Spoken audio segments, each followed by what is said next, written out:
Assalamualaikum warahmatullahi wabarakatuh. Nah, ketemu lagi dengan saya Meisa Miasi dengan NIM 18622 01043 dari kelas 7 SIP 1. Nah, pada kesempatan kali ini saya akan menjelaskan kembali seperti materi-materi yang udah pernah kita bahas lagi. Nah, di sini saya akan mereview dan menganalisis suatu artikel secara kritis nih. Nah, di sini akan ada 14 pertanyaan kurang lebih. Nah, di mana nanti ada yang namanya motivasi, isu atau research gap, dan yang lain-lain. Nah, semoga apa yang saya sampaikan dapat dimengerti oleh teman-teman semua. Nah, di sini yang menjadi motivasi atau isu research gap dan fenomena yang terjadi di penelitian. Nah, yang pertama motivasi. Perusahaan memerlukan bantuan dana untuk mengembangkan dan memajukan perusahaan dengan cara membuat kinerja ekonomi dalam suatu perusahaan sehingga dapat terkendali dan berjalan secara optimal.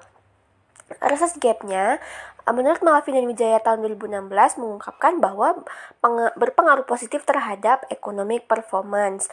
Lalu menurut Alanita Suwaryana tahun 2014, IT capabilities berpengaruh positif terhadap economic performance.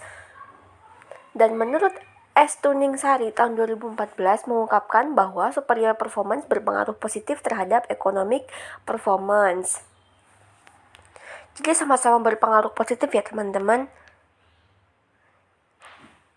Nah, lalu ini lanjutan research gap-nya, bahwasanya memang berpengaruh positif, lalu capabilities berpengaruh positif juga terhadap economic performance, lalu superior performance berpengaruh positif terhadap economic performance. Itu menurut para ahli. Di antaranya ada Malvin dan Wijaya, Alanita dan Suwaryana, lalu ada S. Tuningsari.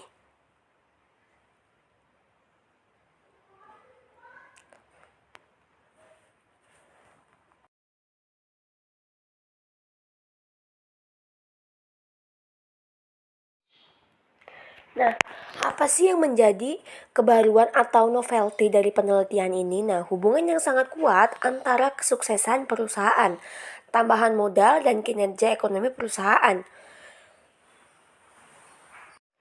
Nah, serta tingkat harga saham perusahaan dalam meningkatkan kemampuan bersaingnya untuk menjadi perusahaan unggul di kelas dunia. Karena pada dasarnya hubungan itu sangat kuat antara kesuksesan perusahaan, jadi itu biar bisa jadi tambahan modal, kita jadi labanya lebih banyak lagi, lebih untung besar, kurang lebihnya seperti itu, tetapi masih mengutamakan kepentingan perusahaan, lalu juga masih masih tercerminkan pada perundang-undangan sesuai aturan yang berlaku dan menjadi perusahaan unggul di kelas dunia. Nah, research question-nya dari penelitian ini ialah apakah corporate social responsibility mempengaruhi potensi economic performance? Lalu apakah IT capabilities mempengaruhi potensi economic performance? Lalu apakah superior performance mempengaruhi potensi economic performance? Nah, lalu apakah tujuan penelitian ini? Nah, untuk mengetahui hubungan corporate social responsibility mempengaruhi potensi economic performance, lalu untuk mengetahui apakah IT capabilities mempengaruhi potensi economic performance, untuk mengetahui juga apakah superior performance mempengaruhi potensi economic performance. Nah, pertanyaan selanjutnya ialah apakah kontribusi dari penelitian ini? Nah, dalam studi ini fokus pada menjelaskan hubungan antara pengaruh CSR, IT capabilities, dan superior performance berpengaruh terhadap economic performance, serta peran economic performance, CSR, IT capabilities, dan superior performance. Nah, Apakah grand teori yang digunakan dalam penelitian ini? Yang pertama, ada teori stewardship atau stewardship teori, lalu ada teori sinyal atau signaling teori, dan teori legitimasi atau legitimasi teori. Nah, masing-masing teori ini saling berhubungan karena sama-sama membantu dalam penelitian. Jadi, secara tidak langsung kita terlibat ke dalam 3 teori ini, di mana di dalamnya akan ada hubungan antara perusahaan dengan kesuksesan. Nah, lalu di sini apakah sih yang menjadi hipotesis penelitiannya? Yang pertama, H1, Corporate Social Responsibility berpengaruh positif terhadap economic performance. H2, IT capabilities berpengaruh terhadap economic performance. Nah, lalu yang H3, superior performance berpengaruh positif terhadap economic performance. Nah, lalu di sini jelaskan persamaan regresi yang digunakan untuk pengujian hipotesis penelitian. Nah, di sini menggunakan IP sama dengan C plus CSR dikurang ITC plus SP ditambah E per N. Nah, kerangka konseptualnya. Nah, bisa dilihat di layar. Di sini menggunakan corporate social responsibility, ada IT capabilities, ada superior performance, dan ada economic performance. Nah, 3 ini dia berpusat kepada economic performance karena economic performance itu sangat penting ya teman-teman. Jadi dia mempunyai pengaruh yang sangat besar pada dunia ekonomi karena mempengaruhi hampir rata-rata semua faktor. Jadi performa dari perusahaan itu sendiri sangat penting untuk kemajuan perusahaan tersebut dalam menjalankan dunia bisnisnya. Nah, jelaskan metode penelitian yang digunakan, rancangan penelitian, definisi operasional variabel, dan pengukurannya, teknik penarikan sampel, unit analisis, jenis data yang digunakan, uji kelayakan model, dan metode analisis data.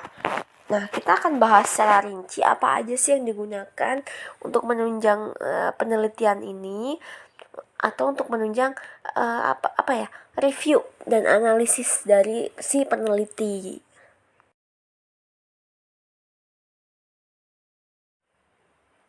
Nah, definisi operasional variabel dan pengukurannya, di mana di dalamnya ada economic performance yaitu ECP, di mana di dalam rumusnya ialah ECP sama dengan P1 dikurang P0 dalam kurung plus div dibagi PO dikurang MERI. Nah, corporate social responsibility atau CSR ialah jumlah item yang dianggap yang diungkap perusahaan, lalu jumlah yang diharapkan. IT capabilities yaitu di score level, jumlah skor di score yang dipenuhi dibagi jumlah skor maksimum. Ada juga superior performance yaitu rumusnya SP sama dengan rev plus profit plus ROA plus div plus IF. Nah, itu untuk rumusnya. Sudah ada patokannya, setidaknya kita bisa mengikuti rumus itu untuk memudahkan kita nanti ketika melakukan suatu penelitian. Nah, lalu ada metode analisis data di mana dalamnya ada Rayhood dan Fixed Effect Turns Equation EQ01, test cross section, efek, ada efek tes, statistik, dia probabilitas. Nah, bisa dilihat di layar itu untuk masing-masing pengaruhnya ada efek tes, statistik, DF, probability. Nah, kurang lebihnya seperti itu. Nah, di sini kita ketemu sama yang namanya uji F nih. Nah, uji F itu ada ya di buku teman-teman biar teman-teman bisa lebih jelasnya lagi dan mungkin bisa lebih memahami lagi dibandingkan dengan saya yang menjelaskan. Saya hanya menampilkan sedikit gambaran saja bahwasanya ketika kita melakukan review atau analisis itu pasti ada ujinya dan kita harus memahami apa sih itu uji F, apa itu uji CO, dan uji-uji yang lain. Nah, ada juga uji koefisien determinasi di mana berdasarkan hasil koefisien determinasi pada data tabel di atas menunjukkan bahwa nilai adjust resquare sebesar 0,28 6916 artinya bahwa variasi perusahaan naik turunnya pengungkapan economic performance dapat dijelaskan oleh corporate social performance sebesar 28,7%. Sementara sisanya yaitu sebesar 71,3% dijelaskan oleh variabel-variabel yang tidak diteliti di dalam penelitian ini.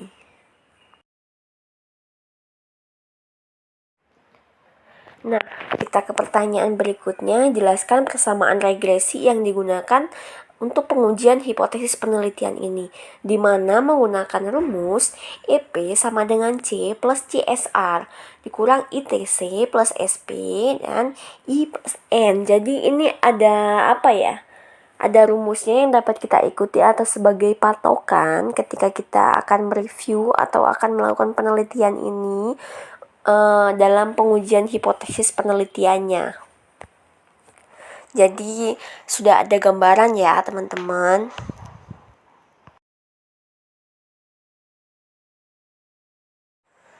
Nah, kita ke simpulan keterbatasan dan implikasi dari penelitian ini. Nah, tujuan dari penelitian ini adalah untuk menguji pengaruh corporate social responsibility, IT capabilities, dan superior performance terhadap economic performance. Nah, penelitian ini menggunakan 16 sampel perusahaan manufaktur yang terdaftar di Bursa Efek Indonesia atau lebih kita kenal dengan sebutan BEI dari tahun 2014 sampai dengan tahun 2018 berdasarkan hasil analisis dan pembahasan yang telah dilakukan menggunakan regresi data panel.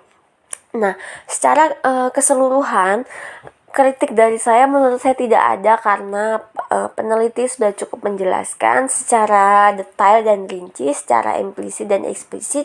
Jadi membuat saya tidak bisa menelaah secara sendiri.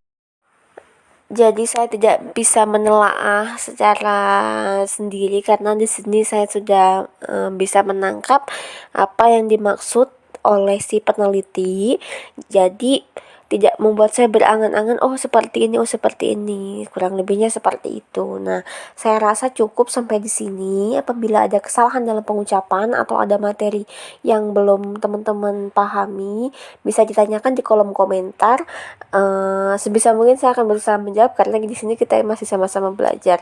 Nah, saya akhiri. Wassalamualaikum warahmatullahi wabarakatuh.